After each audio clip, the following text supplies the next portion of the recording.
اثنا شهرا فی کتاب اللہ، اور پھر اللہ رب العالمین فرماتا ہے کہ منھا اربعۃ حرم، ان میں سے 4 مہینے حرمت کے ہیں. تو یہ پہلا مہینہ ہے اسلامی سال کا، حرمت کا مہینہ ہے، یہ عبادت ہے. دوسری بات، اس مہینے میں جتنے بھی روزے رکھو، اللہ کے رسول نے فرمایا افضل الصیام، بہترین روزے ہیں. رمضان المبارک کے مہینے کے بعد بہترین روزے ہیں. یہ روزے رکھو گے تو اللہ کے ولی بن جاؤ گے.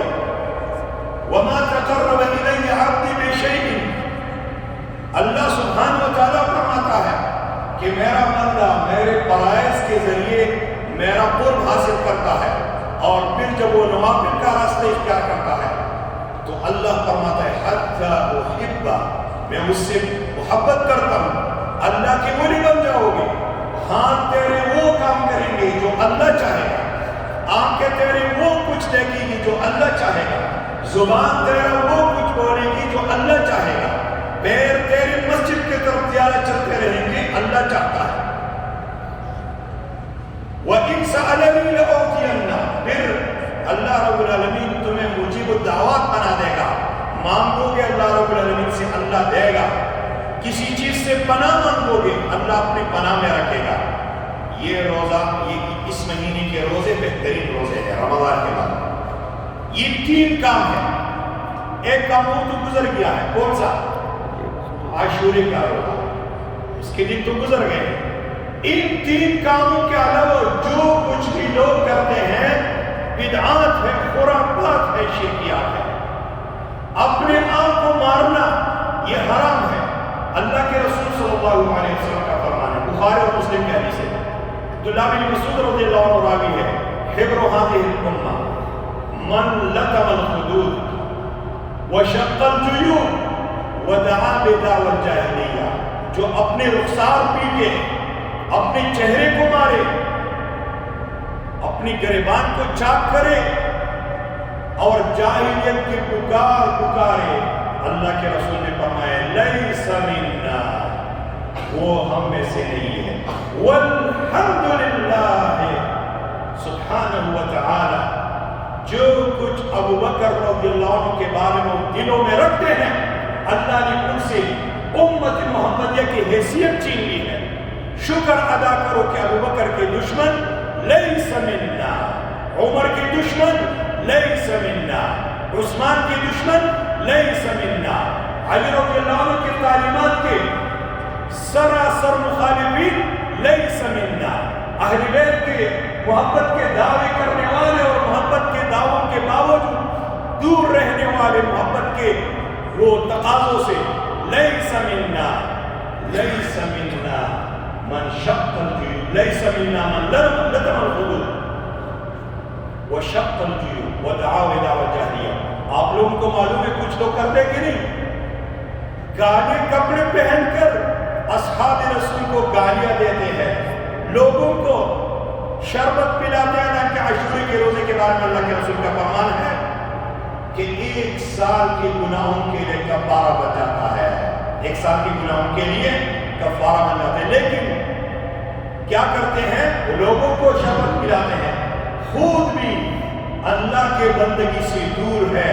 والحمدللہ، ایک نماز بھی ان کو پڑھنے کو توفیق نہیں ملتی، اور اگر ملے بھی لیکن یا علی اور یا حسین کے نعرے لگانے والے مشرک، اللہ ان کے عمل کو قبول نہیں کرتا. جیسے کہ شربت پلاتے حسین رضی اللہ عنہ کے نام سے نا، تو اللہ کے رسول کا فرمان ہے لعن اللہ من ذبح لغیر اللہ، اس شخص پر اللہ کی پٹکار ہے، لعنت ہے، غضب ہے جو غیر اللہ کے نام پر ذبیحہ کرے. بھائیو، مزے سے اس حدیث کا راوی امیر المؤمنین ابو تراب علی بن ابی طالب رضی اللہ عنہ ہے. حدیث صحیح مسلم کی ہے.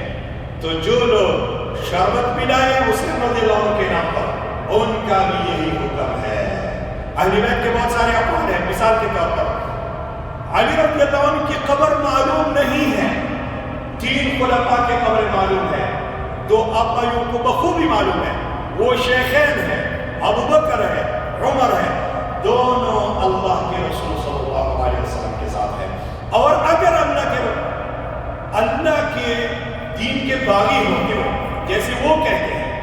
تو اللہ اپنے نبی کے دشمنوں کو اپنے نبی کے گھر میں دفنا لے گا؟ اللہ اتنا کمزور ہے؟ بات سمجھ رہے ہو کہ نہیں؟ عائشہ رضی اللہ عنہ فرماتی ہے مات النبی صلی اللہ علیہ وسلم بین حاقنتی و داقنتی، اللہ کے رسول فوت ہو گئے میری ڈوڑی اور سینے کے درمیان۔ ہماری ماں ام عبداللہ ام المؤمنین صدیقہ بنت صدیق صدیقہ کائنات عائشہ رضی اللہ عنہ فرماتی ہے اللہ کے رسول کو موت آئی، اللہ کے رسول فوت ہو گئے میرے ڈوڑی اور سینے کے درمیان۔ اللہ رب العالمین نے اپنے نبی کو نبی کے دشمنوں کے گھر میں جو ہے اللہ نے موت دی؟ کیا یہ سمجھانا چاہتے ہو لوگوں کو؟ اللہ رب العالمین کو وہ گھر پسند تھا، اسی گھر کو اللہ رب العالمین نے اپنے نبی کے لیے منتخب کر دیا، اور نبی صلی اللہ علیہ وسلم کی یہ دونوں جو یار تھے اللہ کو پسند تھے، اللہ رب العالمین نے وہاں دفنایا ان کو۔ تو عثمان رضی اللہ عنہ دفن ہے کہاں؟ بقیع الغرقد میں، لیکن علی بن ابی طالب رضی اللہ عنہ کے قبر کے بارے میں کچھ معلوم نہیں ہے، اور اس کی وجہ یہ ہے کہ اس زمانے میں خوارج چاہتے تھے کہ ان کو قبر سے نکالے، تو ان کے بارے میں 3 اقوال ہیں۔ ایک قول یہ ہے کہ وہ کہاں پر دفن ہے؟ کوفے کے قصر میں، اور یہ سب سے بہتر قول ہے، صحیح قول ہے۔ ایک یہ کہ نامعلوم جگہ پر دفن ہے، ایک یہ کہ وہ دفن ہے مدینہ المنورہ میں، حسن رضی اللہ عنہ لے گئے ان کو، لیکن یہ دونوں قول کمزور ہے، اور صحیح قول یہ ہے کہ وہ دفن ہے کہاں پر؟ کوفے کے قصر میں، لیکن ابھی ان کی قبر نامعلوم ہے۔ جس قبر کو یہ لوگ پوچھتے ہیں اتنا حرم نہیں آتے اللہ توفیق بھی نہ دے، اتنا مدینہ المنورہ نہیں آتے اللہ توفیق بھی نہ دے، اللہ دیتا بھی نہیں ہے، اور اگر آ بھی جائے تو شرک کے ساتھ کوئی عمل قبول نہیں ہے، اور وہاں پر آتے ہیں لاکھوں روپے خرچ کر کے، اور کہاں پر آتے ہیں؟ مغیرہ بن شعبہ رضی اللہ عنہ کے قبر پر، اور یہ معز الدولہ نے کہا تھا کہ یہ علی بن ابی طالب کی قبر ہے، حالانکہ اللہ کی قسم یہ مغیرہ بن شعبہ رضی اللہ عنہ کی قبر ہے۔ اللہ رب العالمین نے ان کے قبر کو بچایا ان کے دشمنی سے، اور یہ سمجھتے ہیں کہ یہ امیر المومنین علی بن ابی طالب رضی اللہ عنہ کی قبر ہے۔ تو میرے بھائیوں، قبروں پر جانا، خاص سفر کرنا، وہاں پر کچھ مانگنا، جو کچھ لوگ وہاں کرتے ہیں، یہ ساری کفر اور شرک ہے۔ اس بارے میں ایک حدیث پڑھتا ہوں، بات کو ختم کرتا ہوں۔ علی رضی اللہ عنہ بھی اس حدیث کا راوی ہے، اور صحابہ بھی راوی ہے۔ وہ حدیث اس طرح ہے، صحیح مسلم میں، اللہ کے رسول صلی اللہ علیہ وسلم نے علی بن ابی طالب کو بھیجا تھا۔ کن کو بھیجا تھا؟ علی بن ابی طالب کو، اور علی رضی اللہ عنہ نے اپنے ایک فوجی کو بھیجا تھا، ان کا نام تھا ابو حیات الاسدی۔ لا تدع قبر مشرقا الا سویتا، کوئی قبر اونچی نہ چھوڑ، اس کو برابر کر دو۔ اور یہ لوگ خود علی رضی اللہ عنہ کی محبت کے دعوے کرنے والے، کتنی محبتوں کے دعوے والے اپنے دعووں میں جھوٹے ہوتے کہ نہیں؟ عیسائی جھوٹے ہیں، عیسائی ابن مریم کی محبت کے دعووں میں، یہ بھی جھوٹے ہیں محبت اہل بیت کے دعووں میں۔ والحمدللہ محبت اہل بیت ہماری ہے، ان کی نہیں ہے۔ عن قریب قیامت قائم ہوگی، ہم حسنین کے ساتھ ہوں گے، اور ہم امیر المومنین علی بن ابی طالب رضی اللہ عنہ کے ساتھ ہوں گے، اور ہم ہی ان کی زیارت کریں گے جنت الفردوس میں، اور جب ہمیں استقامت نصیب ہو جائے تب ان الذین قالوا ربنا اللہ ثم استقاموا، یقیناً جن لوگوں نے کہا کہ اللہ ہمارا رب ہے، پھر اپنی اس قول پر ڈٹے رہے۔ اقرأ باسم ربک الذی خلق سے لے کر الیوم اکملت لکم دینکم، اس آیات اور اس وحی تک اس پر ڈٹے رہے، اور پھر اس پر موت آ گئی تو میرے بھائیوں اللہ کا فرمان ہے ہم مرنے کے وقت اس پر ملائکہ اتاریں گے اور اس کو بشارت دیں گے، اور بالعکس جو بات ہے اللہ رب العالمین موت کے وقت ظالموں کو اور مشرکوں کو اور کافروں کو وعیدیں سناتا ہے، قرآن میں وہ بھی موجود ہے۔ لیکن ان آیاتوں کے حوالے سے یہ کچھ باتیں آپ بھائیوں کے سامنے میں نے رکھے ہیں۔ حقیقی معنوں میں اہل السنہ والجماعہ محبت اہل بیت والے ہیں، اور جو دعوے کرتے ہیں اور پھر کہتے ہیں کہ یا علی یا شیر خدا میرے کشتی کو پار لگا دے، یہ کفر ہے، اور یا حسین کے نام پر نعرے لگانے والے مشرک ہے، اور حسین رضی اللہ عنہ کے نام پر ایک قطرہ خون بھی اپنی جسم سے نکالنا کیا ہے؟ یہ شرک میں آتا ہے۔ کس میں آتا ہے؟ شرک میں آتا ہے۔ کیوں؟ ہم جانور ذبح کرتے ہیں قربانی کے دن، حج میں، یا عام طور پر ہم جو ذبیحے کرتے ہیں بسم اللہ اللہ اکبر، تو جو لوگ حسین رضی اللہ عنہ کے نام پر اپنے اوپر جو ہے نا وہ پسٹل بھی استعمال کرتے ہیں، کسی نے نہیں کہا تھا بہت کمزور ایمان ہے پسٹل کے دوران میں اور پسٹل کے زمانے میں چوریوں سے اپنے آپ کو مارنا۔ ہم یہ نہیں کہتے کہ دھماکے وغیرہ جائز ہے، یہ حرام ہے، ٹھیک نہیں ہے، لیکن جب اپنے آپ کو مارتے ہو تو پیچھے اپنے لیے سیکیورٹی کیوں مانتے ہو؟ مارنے دو نا اپنے آپ کو۔ بات ذہن میں آتی ہے، سمجھ میں آتی ہے کہ نہیں؟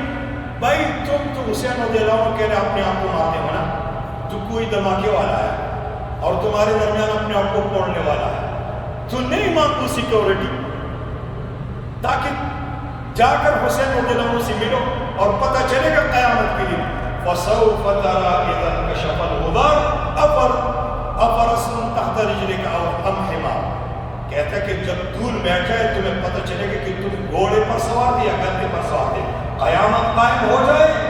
حسین رضی اللہ عنہ کہے کہ اللہ میں نے نہیں کہا تھا وَأَلْقَوْا إِلَى اللَّهِ يَوْمَئِذٍ السَّلَمَ وَضَلَّ عَنْهُمْ مَا كَانُوا يَفْتَرُونَ، اس دن وہ کہیں گے کہ اللہ جو کچھ یہ کرتے آ رہے ہیں اور کرتے آ رہے تھے ہم نے نہیں کہا، ہمارا اس کے ساتھ کوئی تعلق نہیں۔ تو اللہ سبحانہ و تعالیٰ سے دعا ہے کہ اللہ ہمیں حقیقی معنوں میں محبت اہل بیت والے بنائیں، اور دعوے والے نہیں، صرف دعوے والے نہیں بلکہ کام والے اللہ رب العالمین ہمیں بنائیں۔ اور یہ حقیقت ہے کہ ہم ان کے ساتھ ظلم ہوا ہے اور یہ کیا بھی کوفیوں نے ہے اور مشرکوں نے ہے، اور اللہ رب العالمین نے اس کی وجہ سے آج تک ان پر وہ غضب اور لعنت طاری کی ہے، اور اس کا ہجرہ قیامت تک ہوتا رہے گا۔ یہ کچھ باتیں تھیں آپ بھائیوں کے سامنے گزار کرنے آیا تھا، اور ساتھ ہی جو امام نے ایک دو باتوں کی طرف تنبیہ کی ہے کہ بھائی یہ جو وہ کنڈی ہے نا وہ ٹوٹ گیا ہے اس دروازے کا، اسی طریقے سے انہوں نے کہا کہ بھائی مسجد کے نظافے والے خاص لوگ ہیں، تو ہم آئیں مسجد میں نماز پڑھیں، مسجد کے کاموں میں مداخلت نہ کریں، کیونکہ دو مکیب خراب ہیں، اگر تم لوگ ایسا کرو گے تو مسجد پھر بھی ٹھنڈی نہیں ہوتی وغیرہ۔ انہوں نے کچھ بات کی ہے کہ یعنی بس آئے اور نماز پڑھیں، جو لوگ اس پر جو ہے نا مأمور ہیں نظافہ وغیرہ وغیرہ تو یہ ان کا کام ہے، ہمارا نہیں ہے، تو ہم اپنے کام کے ساتھ کام رکھیں، مسجد میں آئیں، نوافل پڑھیں، تلاوت قرآن کریں۔ اللہ سبحانہ و تعالیٰ سے دعا ہے کہ اللہ ہمیں کتاب و سنت پر ثابت قدم رہنے کی توفیق عطا فرمائے۔ جزاکم اللہ خیر، صلی اللہ وسلم علی